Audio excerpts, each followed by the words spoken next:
दोस्तों आज का हमारा प्रश्न है निम्नलिखित संख्याओं में से प्रत्येक को घातांकीय संकेतन में व्यक्त कीजिए ना। तो देखिए दोस्तों हमें क्या करना है, जो हमें संख्याएं दे रखी हैं 512, 343, 729 और 3125, इनको हमें घातांकीय संकेतन में व्यक्त करना है, मतलब कि इनको घातों के रूप में हमें दर्शाना है। तो देखिए दोस्तों हमें देखिए घातों के रूप में दर्शाने के लिए हम क्या करते हैं, जो भी हमारे पास संख्या दे रखी है पहले उसके गुणनखंड करते हैं ना। तो देखिए दोस्तों गुणनखंड कैसे करते हैं, जैसे हमारे पास पहला क्वेश्चन है 512 ना। तो देखिए दोस्तों 512 का गुणनखंड करने के लिए हम क्या करते हैं, उसमें हम सबसे पहले जिस छोटी से छोटी संख्या का भाग जाता है उस संख्या का भाग देते हैं। तो देखिए दोस्तों यहाँ हमारे पास इसमें 2 का भाग जा रहा है ना, 2 का भाग देंगे तो हो जाएगा 2 दूनी 4, फिर 1 बचेगा, 2 पंजो 10, फिर 1 बचेगा और 2 एकम 2 छक्की 12 दिया जाएगा 256 बार। फिर हमारे पास देखिए दोबारा भी 2 का भाग जा रहा है ना, 2 का भाग जा रहा है तो 1 हो जाएगा, 2 एकम 2, 2 दूनी 4 और 2 अट्टे 16, तो हो जाएगा 128 टाइम। फिर अपने पास देखिए 2 बार 2 का फिर से भाग जा रहा है तो ये हो जाएगा 2 छक्की 12 और ये हो जाएगा 2 चौके 8, 64 बार। फिर हमारे पास 64 में 2 का भाग देंगे तो हो जाएगा 2 तिया 6, 2 दूनी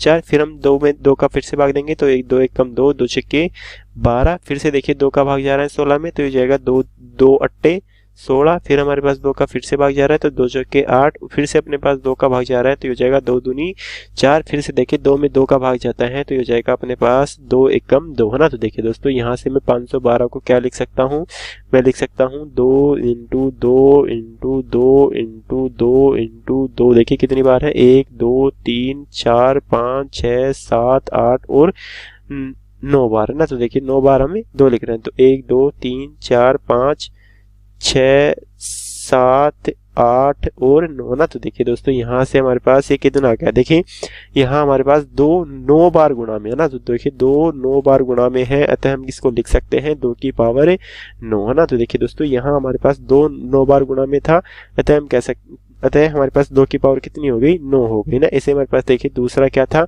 दूसरा अपने पास 343। तो देखिए दोस्तों 343 की बात करें तो देखिए दोस्तों 343 में हम देखेंगे सबसे पहले देखिए किसका भाग जा रहा है, 3 का जा रहा है, 3 एकम 3, फिर एक 3 एकम 3 और 13, तो 3 का भाग है ना। देखिए 3 का भाग नहीं जा रहा, 2 का भी नहीं जा रहा, 4 5 6 का भी नहीं जा रहा। उसके बाद देखिए यदि हम 7 का भाग दें है ना, तो देखिए 7 का भाग देंगे तो 7 एकम 7, 7 दूनी 14, 7 21, 7 चौक 28, 7 पंजे 35, 7 5 तो बार तो ऊपर जा रहा है 35 तो ऊपर जा, 7 चौक 28 है ना। बचेगा अपने पास 34 में से 28 गया तो 6 और 6 और 3 63, तो 7 के 7 चौक 28, 7 पंजे 35, 7 चौक 32, 7 नाम 63 हो जाएगा अपने पास 49 बार है ना। देखिए दोस्तों 343 में 7 का भाग दिया तो 49 आया, फिर हम देखिए दोबारा से 7 का भाग जा रहा है तो हो जाएगा 7 तो 7 49 है ना। फिर हमारे पास 7 का भाग जा रहा है तो 7 एकम 7 है ना। तो हम लिख सकते हैं 343 को, देखिए 7 3 बार है तो हम 7 इंटू 7 इंटू 7 लिख सकते हैं ना।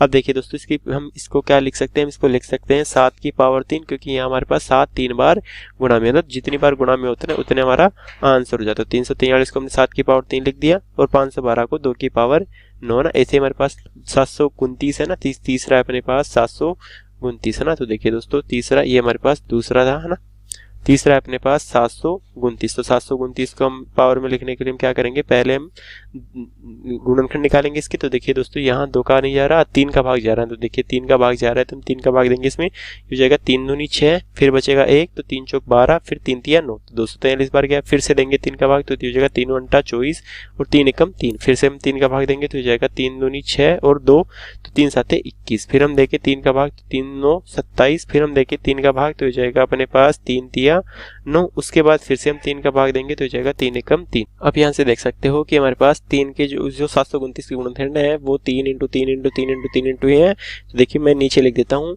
तो 729 जो हो गया दोस्तों वो हमारे पास देखिए कितनी बार 3, 1 2 3 4 5 6 बार 3 है ना।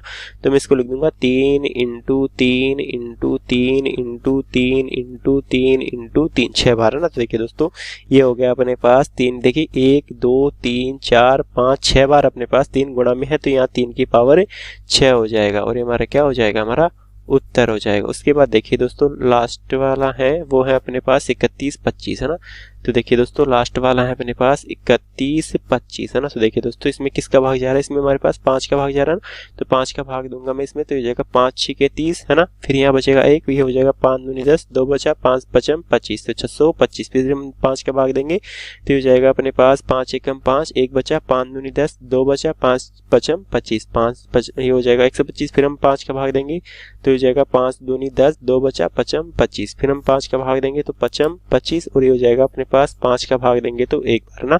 तो यहाँ 31 25 को क्या लिख सकता हूँ, मैं लिख सकता हूँ 5 इंटू 5 इंटू 5 इंटू 5 इंटू 5, 5 बार है ना, 5 इंटू 5 इंटू 5 इंटू 5, 5 बार था ना, तो 5 बार लिख देते। तो ये हो जाएगा अपने पास, देखिए 5 यहाँ 5 बार गुणा में है, तो हमारे पास ये कितनी होगी 5 की पावर 5 हमारा उत्तर हो गया। तो यहाँ हमने सबको घातों के रूप में लिख दिया ना। घातांक के संकेतन में लिखना था तो हमने क्या किया, सबसे पहले सबके गुणनखंड निकाले, और गुणनखंड जितनी बार आ रहा था, जैसे 7 3 बार आ रहा था तो 7 की पावर 3 हो गया, 2 9 बार आ रहा था 2 की पावर 9 हो गया, 3 अपने पास यहाँ जितनी बार आ